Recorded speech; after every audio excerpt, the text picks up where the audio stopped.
Allô, je m'appelle Geneviève, j'ai 25 ans. Moi, dans le fond, mon signalement à la DPJ, à l'âge de 13 ans, j'ai fait un signalement à la DPJ.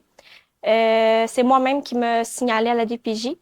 Je me suis rendue au bureau de la DPJ, puis dans le fond, j'ai signalé ma mère, comme quoi que ma mère, elle consommait beaucoup de freebase et il y avait beaucoup de pushers autour de la table, elle consommait beaucoup de substances chimiques.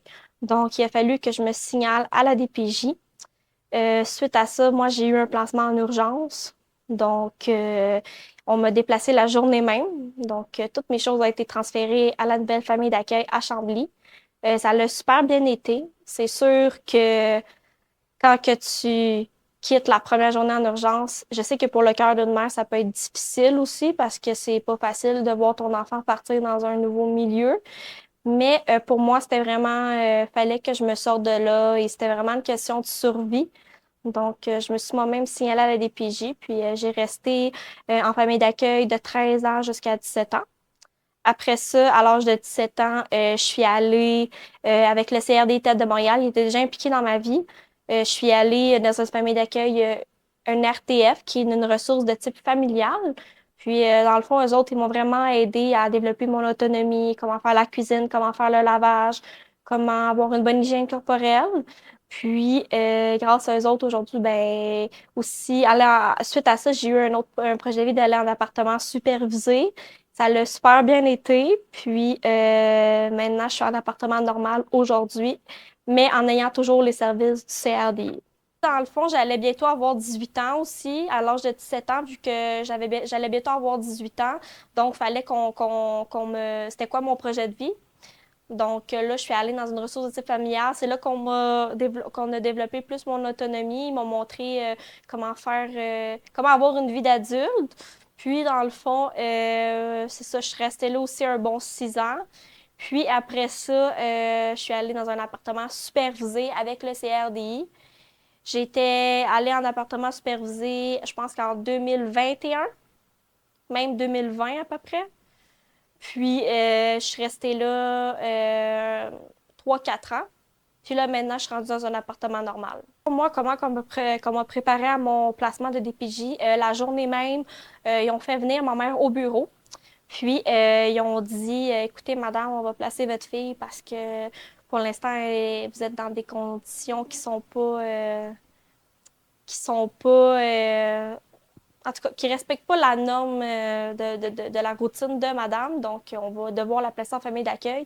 Et ma mère s'est mise à pleurer, me dire, ah, pourquoi tu me fais ça? Pourquoi que... Tu sais, je peux comprendre qu'elle s'est sentie trahie, mais j'avais pas le choix. Donc, la journée même qu'on m'a placée, c'est la journée même qu'on m'a placée. Donc, je me suis séparée de ma mère. Je sais que aussi, moi, quand je suis allée en cours, mes placements étaient souvent renouvelés pour 1 an. Puis, à un moment donné, j'avais pris une entente avec la famille d'accueil comme quoi que je voulais rester jusqu'à ma majorité parce que je considérais aussi que ma mère n'était pas responsable de moi. Ma mère, elle avait avoué à l'intervenante qu'elle avait rechuté plusieurs fois, qu'elle allait plus au centre de l'art Cormier, qu'elle faisait plus les démarches qui faisaient en sorte pour me revoir. Ma mère a aussi avoué ne pas être capable de combler mes besoins. Elle a avoué aussi ne pas être capable d'assumer son rôle de mère. Donc, tu sais, c'est sûr pour une mère d'assumer que tu n'es pas apte. Donc, avec la famille d'accueil, le juge et la travailleuse sociale, on a officiellement pris la décision que je reste en famille d'accueil jusqu'à ma majorité, mais ça s'est arrêté à 17 ans. Et aussi, j'aimerais mentionner que dans le fond, moi, ben, entre le temps que j'étais en famille d'accueil puis j'allais voir ma mère, ben, j'avais appris que ma mère était décédée. En fait, on m'a dit que ma mère, je sais qu'à un moment donné, je voulais appeler ma mère, puis on m'a dit qu'elle dormait, puis j'ai pas eu, début, quand t'es dans ta tête d'enfant, tu crois à ça. Puis quand la travailleuse sociale s'est finalement pointée chez moi pour me dire ta mère est décédée, c'était le week-end que je venais de passer avec elle, là. Puis je me rappelle, on s'avait chicané, ça avait pas bien été, puis j'ai même pas pu lui dire un dernier je t'aime. Donc, si je peux lancer un message aux jeunes, ce serait vraiment de prendre le temps qu'il faut avec leurs parents, d'avoir des moments de qualité quand vous avez des visites supervisées, de faire des bonnes sorties puis de pas vous chicaner. Ouais.